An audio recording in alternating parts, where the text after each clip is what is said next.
Iron versus rubber. What's the difference?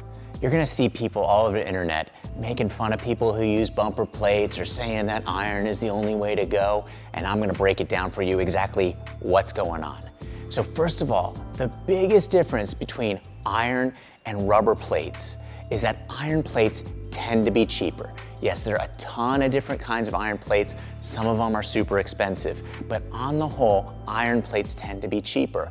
And this is a 10-pound iron plate. This is a 10-pound rubber plate. They both weigh 10 pounds. So if you're on a budget, don't feel bad about going for iron.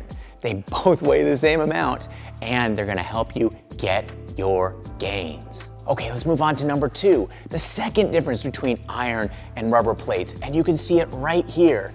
This is a 10-pound iron plate. It's not as big as my head.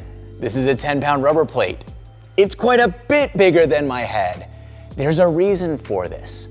All rubber bumper plates are the same diameter. Iron plates vary in diameter. The reason for this is that rubber bumper plates are designed to fit on the bar and hold the bar at the proper height for a deadlift or the starting position for the snatch or clean and jerk. Iron plates are quite a bit less used in those movements, so they vary in their width. So a rubber bumper plate's gonna hold that bar at the appropriate height off the floor for the starting position of the deadlift, snatch, and clean and jerk. Moving on to the number 3 difference between iron and rubber plates. And this one you can't see so well with the 2 that I've got here, but iron plates tend to be thinner on the bar, so they tend to be preferred by power lifters who are moving massive weights. Rubber plates are made out of rubber, which is a less dense material, so they tend to be thicker on the bar. So if you're, let's say, a man who is going for a massive deadlift, you might want to stick with iron because you're going to be able to load much more plates on the bar and get that much closer to where you're going. The number 4 difference to choose between iron and rubber plates is that rubber plates tend to be much more quiet on the bar.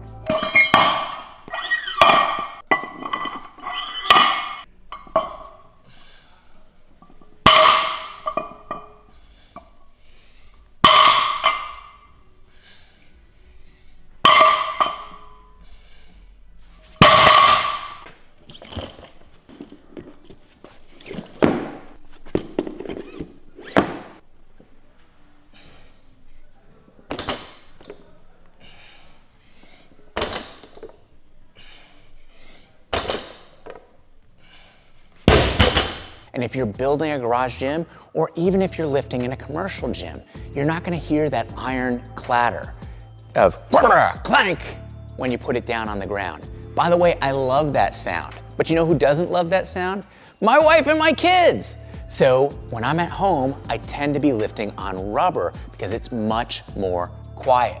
The number 5 difference between iron and rubber plates is that rubber plates are designed to be dropped.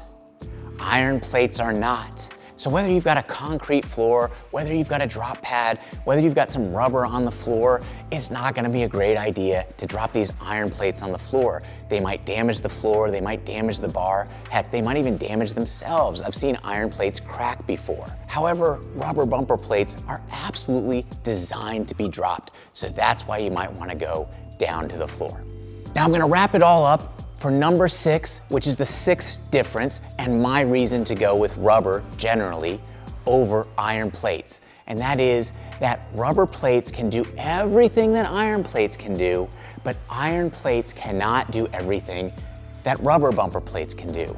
So if you've got the room in your budget and space in your garage gym or commercial gym for rubber bumper plates, I would encourage you to go for rubber bumper plates over iron because you get all of the benefits, everything that iron can do, but then you get a little bit extra in terms of rubber bumper plates. So for my money and for my space in my gym, it's usually rubber bumper plates.